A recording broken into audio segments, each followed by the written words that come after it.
Au nom du Père, et du Fils et du Saint-Esprit, ainsi soit-il. Continuons notre adoration, notre admiration du petit enfant Jésus dans la crèche. Ne nous arrêtons pas, ne nous lassons pas de contempler, d'adorer notre Seigneur.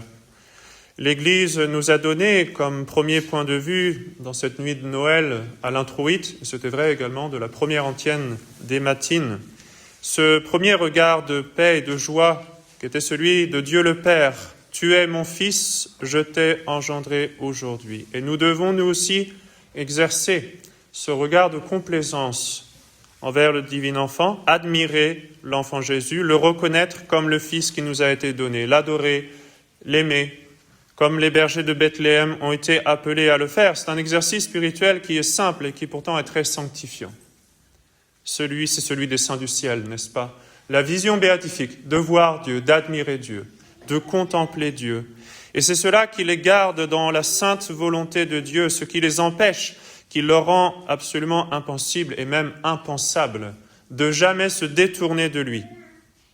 Et donc pour nous aujourd'hui, il s'agit de regarder cet enfant Jésus et d'y trouver tant de délices qu'on ne puisse plus jamais s'en détourner, qu'on s'en reparte de la crèche de Bethléem, tout changé, rempli de la joie et de la paix de Dieu.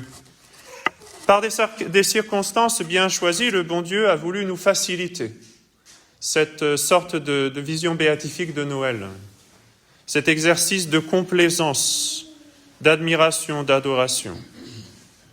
Quand on prévoit de rencontrer quelqu'un pour la première fois, on cherche, et jusqu'à un certain point, c'est tout à fait légitime, à donner une bonne impression.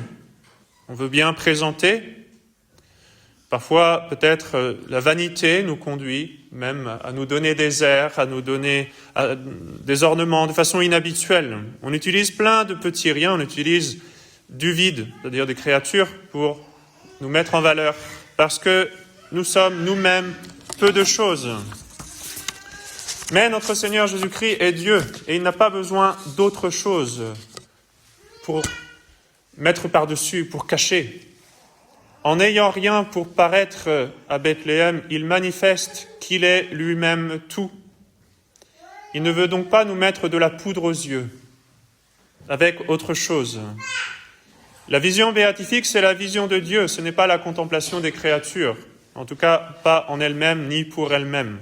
Au ciel, bien sûr, nous serons dans l'admiration de la Sainte Vierge, par exemple, qui est une créature, et nous le sommes également aujourd'hui. Mais évidemment, cela ne nous distrait pas de la contemplation de notre Seigneur Jésus-Christ. Bien au contraire. Notre-Dame et Saint Joseph, voilà ce que les bergers trouvent avec l'enfant Jésus. L'évangéliste Saint Luc disait donc dans l'évangile de la messe de l'aurore, « Et il arriva que lorsque les anges les eurent quittés pour retourner dans le ciel, les bergers se disaient l'un à l'autre, « Passons jusqu'à Bethléem, et voyons ce qui est arrivé, ce que le Seigneur nous a fait connaître. » Et ils y allèrent en grande hâte, et ils trouvèrent Marie et Joseph et l'enfant couché dans une crèche. Donc le petit enfant Jésus ne veut pas nous tromper par l'apparat des créatures, il ne veut pas que notre regard contemplatif de Noël puisse s'arrêter sur une créature qui nous détournerait de lui. Au contraire, il veut qu'on aille à l'essentiel, à ce qui compte. Un enfant nous est né. Même dans le plus grand dénuement, ce petit enfant est plus important et plus précieux que tous les prétentieux, les vaniteux et les potentats de la terre. Quand on va à la crèche, c'est pour lui. C'est pour l'aimer et l'adorer. Il n'y a pas d'autre raison. Il n'y a rien d'autre d'intéressant à la crèche. Un bœuf et un âne. Il n'y a pas d'intérêt matériel. Tout est surnaturel. Nous y allons pour apprécier, pour goûter, pour adorer l'Emmanuel, Dieu avec nous. Et il fallait que dans cette première impression qui resterait dans la mémoire et qui existe encore malgré tout aujourd'hui, Dieu manifeste ce mystère de l'incarnation, à savoir le Dieu Tout-Puissant qui se fait petit enfant. C'est d'une sublimité incomparable. Et vraiment, dans l'histoire du monde, il y a un avant et un après. Si bien que la date même est déterminée en fonction de ce moment, de cet événement central de l'histoire de l'humanité qui découpe tout le cours de l'histoire en deux, avant Jésus-Christ, après Jésus-Christ. Et même dans notre monde sécularisé, laïcisé, Tout le monde connaît la crèche. Les gens peuvent parfois être dans une profonde ignorance de Dieu, de notre Seigneur Jésus-Christ, de son Église, de la foi. Mais ils savent quelque chose, ils savent une chose, la naissance à Bethléem. Pauvrement, dans une crèche, le petit enfant Jésus, ça, ils le savent. Et c'était la leçon que notre Seigneur Jésus-Christ voulait inculquer et qui devait rester. Cette leçon qui inspire un regard de sympathie, qui inspire un peu de paix dès qu'il y a un peu de bonne volonté.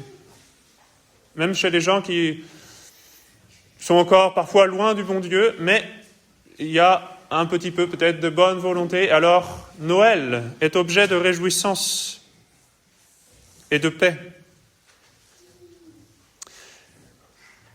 La mythologie païenne et tout ce que l'esprit humain a pu inventer ne s'approche pas, même pas de très loin, de ce que Dieu a fait réellement, de ce mystère sublime de Bethléem.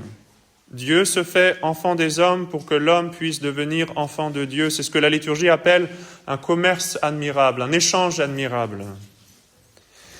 Saint Thomas d'Aquin nous dit « Il n'est pas et il n'y eut jamais en effet de nation si grande qu'elle eût des dieux qui l'approchassent de si près que notre Dieu s'approche de nous. Le Fils unique de Dieu, voulant en effet nous rendre participants de sa divinité, a pris notre nature. Et il s'est fait homme pour nous faire des dieux. » Et pourtant, quelle différence, quelle distance entre Dieu et l'homme. Saint Paul a un terme très fort pour décrire ce qu'est l'incarnation. Ex inanivit en latin. Ex inanivit. Mais il s'est anéanti lui-même, écrit-il dans l'épître aux Philippiens. Il s'est anéanti lui-même en prenant la forme d'un esclave, en devenant semblable aux hommes. Il s'est anéanti, il s'est comme vidé de lui-même. Il nous arrive même en tant qu'homme, parfois d'être frustrés de nos limites, de notre nature humaine, d'avoir besoin de manger, d'avoir besoin de dormir, de devoir toujours travailler à toutes sortes de choses temporaires, matérielles qui vont finir, de faire des bêtises, de faire des oublis, même quand on se croit très intelligent, on se rend compte, on fait des bourdes. On oublie, on se trompe, on casse. Parfois, nous pouvons ressentir cette frustration d'être homme. Nous tâchons de l'offrir au bon Dieu, de bien l'accepter.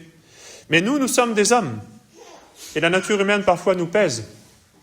Nous réfléchissons comme des hommes. Mais pour Dieu, infiniment libre, infiniment parfait, sans aucune limite, tout d'un coup, comme s'enfermer, pour ainsi dire, dans une nature humaine, s'imposer des limites aussi petites dans cette nature humaine, voilà ce que saint Paul appelle, avec raison, s'anéantir. Et si notre Seigneur s'est ainsi anéanti, s'il s'est vidé de lui-même, c'est pour se mettre à notre niveau, pour que nous puissions le voir avec nos yeux humains, que nous puissions l'entendre avec nos oreilles humaines, que nous puissions le toucher avec nos mains d'hommes. Saint Jean le dit dans sa première épître, ce qui était au commencement, ce que nous avons entendu, ce que nous avons vu de nos yeux, ce que nous avons contemplé et que nos mains ont touché concernant la parole de vie. Et pourtant, le monde entier ignore complètement ce qui se passe à la grotte de Bethléem en cette nuit de Noël. Tout se passe en secret, comme en cachette. Et il y a un contraste évident dans l'Évangile avec le ciel qui est en liesse. Les anges chantent, ils volent, ils célèbrent la gloire de Dieu. Et notez que cela même, le bon Dieu le fait pour nous, pour que nous puissions justement participer à cette sorte de vision béatifique de Noël. Le chant, ce n'est pas quelque chose qui est propre à l'ange, c'est quelque chose qui est propre à l'homme.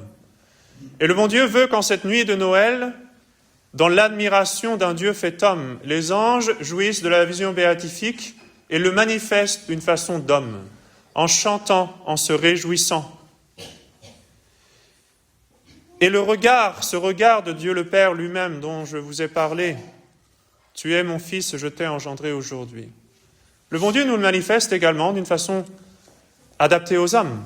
Dans la révélation de Dieu aux hommes, c'est une parole inspirée, ça fait partie de la Sainte Écriture.